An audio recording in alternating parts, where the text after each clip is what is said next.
Hi there, everybody. Well, I have something real sweet that I'm going to show you how I made today. Now, I've been trying to be good because I would like to lose some weight, but it really isn't easy to do when you like to bake and you like sweets.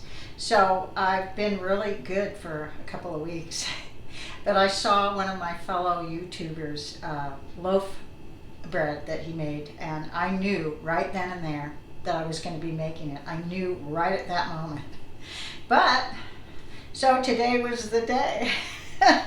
So I'm going to show you, this is it. And it's still cooling. I'm going to cool it and slice it up, and then we'll do a taste test, but I just want to show you how awesome this looks. It's a peanut butter chocolate loaf bread. And he says it's like a Reese's peanut butter cup in a cake form.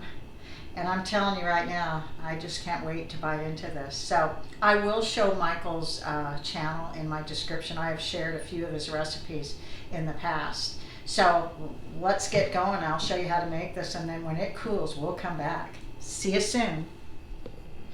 Okay, these are all the ingredients you're going to need to make this, and they will be under the video in the description. So you want to grease and flour a loaf pan. You're going to need chocolate chips, peanut butter, an egg, flour, baking soda and baking powder, vanilla, brown sugar, also a 1/4 cup of oil and some buttermilk. And I made my own buttermilk, which you can either add lemon juice or vinegar to some milk.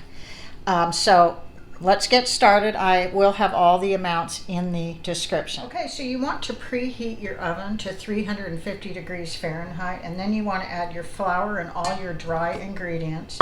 And in here I have the salt, baking powder, and baking soda. So you're going to, in a separate bowl, you're going to whisk all your dry ingredients together. That's how you're going to start. And then the remainder of your ingredients you're going to place in a large, like a mixing bowl that has a spout on it. And we're going to put all the rest of the ingredients in here, which is your buttermilk, your oil, your egg. These are fresh eggs, but I just decided to put it in there first. It's fine. Your brown sugar, vanilla, and your peanut butter. And we're going to just mix all of this together in here because we're going to pour this into our bowl with dry ingredients.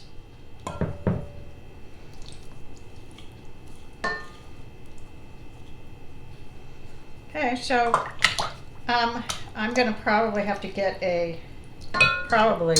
try this out and see how this works. Okay, so a whisk is the best way to do this because it breaks up all the peanut butter and it breaks up everything together. So once you have this all incorporated together where it's all kind of smooth, then you're going to pour it in your bowl that has your dry ingredients in it. So we can do that right now.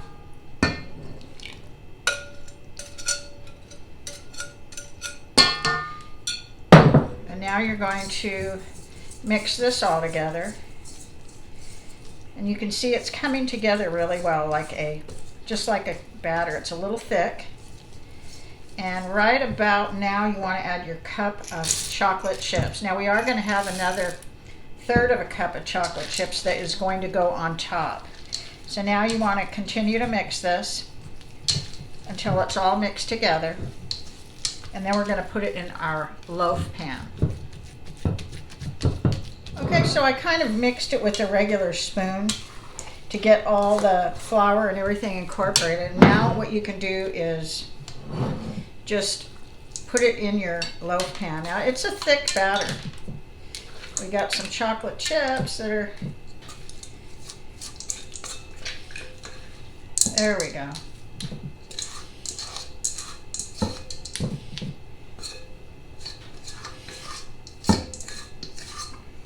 Okay, so once you get your batter in your loaf pan, you can take a spatula. This looks so good, doesn't it? I can just put these other chocolate chips in here. And you just spread it out in your loaf pan. It's real easy, this recipe. It looks so good. I can't wait to try it. As soon as I saw Michael making this, I knew right away that I was going to be making this. It was just a matter of when. And I was kind of craving something sweet today, and I've been trying to be good. But unfortunately, I do have a sweet tooth, and it's not always easy. So now what you're going to do is you're going to take 1/3 cup of chocolate chips and just kind of sprinkle it over the top. Oh wow. That looks amazing, doesn't it? Okay, so now we're going to put this in our 350-degree oven. Now he has like 65 minutes as a bake time, but I'm kind of leery about that. So I'm going to start with 30 minutes in my oven, and we'll see it, and I'll keep checking on it till we put a toothpick in and it's ready to go. We'll see you in a little bit. Okay, it's done. I did put a toothpick in about 3 places and it came out clean. This is done. Looks gorgeous. So I can't tell you how long I baked it because I did set my timer and it never went off because I forgot to push the button again. I'm saying I would go with 35 to 40 minutes to begin with. I don't even know how long this was. I just had my mental timer that had me get up and check, and it was perfect. So I got lucky on that one. So we're going to let this cool a good hour.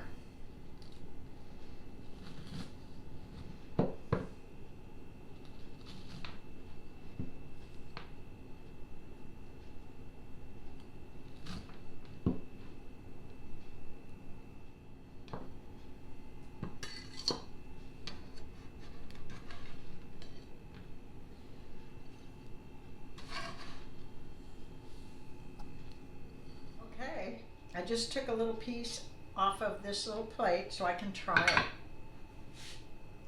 Let's give it a try.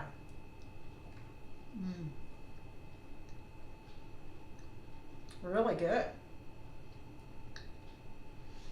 What this needs is a nice glass of cold milk. But this is really good. I wish I could tell you how long it baked for. I did set my timer. I did push it, so I don't know what happened. This is a couple of times this happens now.